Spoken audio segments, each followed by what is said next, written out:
The Phantom Caller. Olivia had never been a heavy sleeper, but that night she fell into an unusually deep slumber. It had been a long, tiring day at work, and all she wanted was to crawl into bed and shut out the world. Midnight had come and gone, and her room was bathed in shadows, silent and still. Then, at precisely 2:13 a.m., her phone began to ring. The piercing sound jolted her from sleep. Groggy and disoriented, she fumbled for her phone on the nightstand, blinking at the bright screen. It displayed "Unknown Caller" in stark white letters. Olivia stared at it, confused. She rarely got calls this late, and certainly never from unknown numbers. It was probably a wrong number. But the ringing continued, unrelenting. Something in her gut told her not to answer, yet her hand moved almost on its own.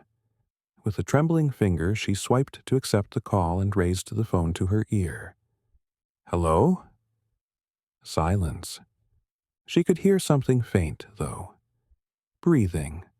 Slow, raspy, and deliberate, like someone was close but not speaking. "Hello?" she repeated, feeling a chill creep up her spine. The breathing stopped, and for a moment there was nothing but static. Then, in a barely audible whisper, a voice rasped, "You're not alone." The line went dead. Olivia dropped the phone, her heart pounding. She looked around her room, half expecting to see someone lurking in the shadows, but there was nothing. Just her empty bedroom bathed in the dim glow of her bedside lamp. It had to be a prank, she thought. Maybe some kids messing around. She tried to brush it off and lay back down, telling herself it was just a one-off. But as she drifted off, her mind replayed that eerie whisper, "You're not alone." The next night, she went to bed feeling tense. The strange call from the night before lingered in her mind, refusing to let her relax. She kept her phone on silent, hoping she could avoid any more unsettling interruptions. But then, at exactly 2:13 a.m., the phone rang again. The screen showed the same message, "Unknown Caller." Her hand shook as she picked it up.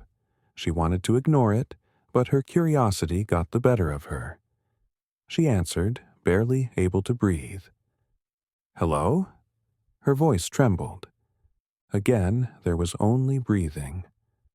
Then a pause. "Look outside," the voice whispered, softer than before, but somehow even more menacing. Olivia's skin prickled as she turned toward her window, her heart racing. She slowly drew back the curtain, peering out into the street. Nothing moved in the cold, still night.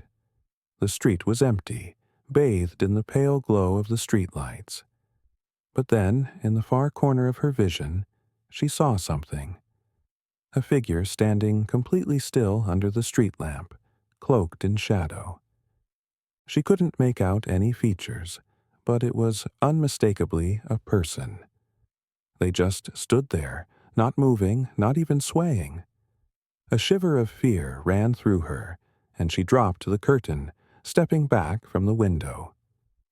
She ended the call, trying to slow her racing heart. What was happening? Why was someone calling her at this hour, and who was that outside? She barely slept that night. The figure in the street burned into her mind. The following night, Olivia was prepared. She kept her phone by her bed and told herself that if it rang again, she'd just ignore it. She had even checked her locks twice, making sure her windows and doors were securely fastened. But when 2:13 a.m. came, the phone rang. Unknown Caller. Despite her determination, Olivia felt an uncontrollable urge to pick up. She swiped to answer, her hand shaking more than ever. "Why are you doing this?" she demanded, her voice louder than she intended. There was silence, and then that same raspy, inhuman breathing.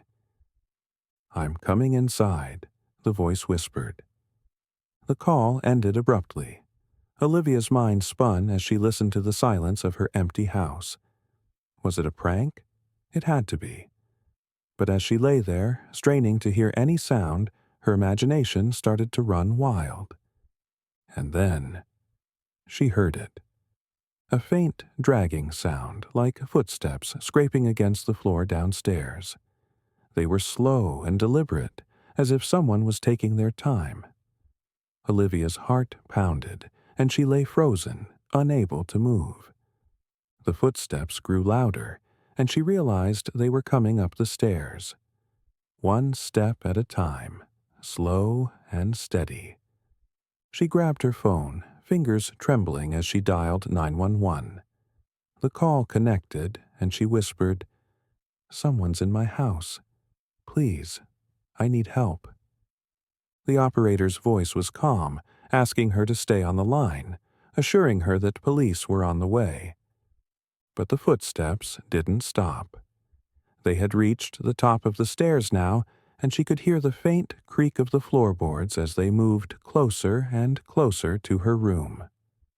A cold sweat covered her as she whispered into the phone, "They're right outside my door." "Stay calm, ma'am," the operator urged. "Help is coming." Olivia barely breathed as she watched her bedroom door, every nerve on edge. The footsteps paused just outside, and for a brief, terrifying moment, everything was silent. Then, with a slow, agonizing creak, the door handle began to turn. Olivia gasped, holding her breath. The door opened slightly, just a crack, enough to let a sliver of darkness slip inside.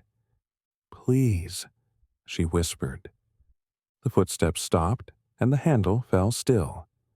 The silence pressed down on her, almost suffocating. But just as she thought she might scream, blue and red lights flashed outside her window, illuminating her room. Police had arrived, and the moment the lights flooded her room, the door handle released. The footsteps retreated, moving quickly now, as if whoever it was had been startled by the arrival of help. Within moments, there was a loud pounding on her front door, and Olivia leapt from her bed, rushing down to open it. The officers swept through her house, checking every room and corner, but they found no one. There were no signs of forced entry, and the doors and windows were still locked from the inside. Shaken but relieved, Olivia thanked the officers, and they left with a promise to patrol the area. Exhausted, she climbed back into bed, hoping for a few hours of sleep. The next night, Olivia forced herself to stay awake, watching the clock until 2:13 a.m. She couldn't bring herself to turn off the phone, so she left it by her side, her eyes fixed on the clock as the minute hand approached. When it was finally 2:13 a.m., her phone stayed silent. She let out a long breath, the tension easing slightly. But then, just as she was about to relax, she heard it. A voice, clear as day, whispering from her phone.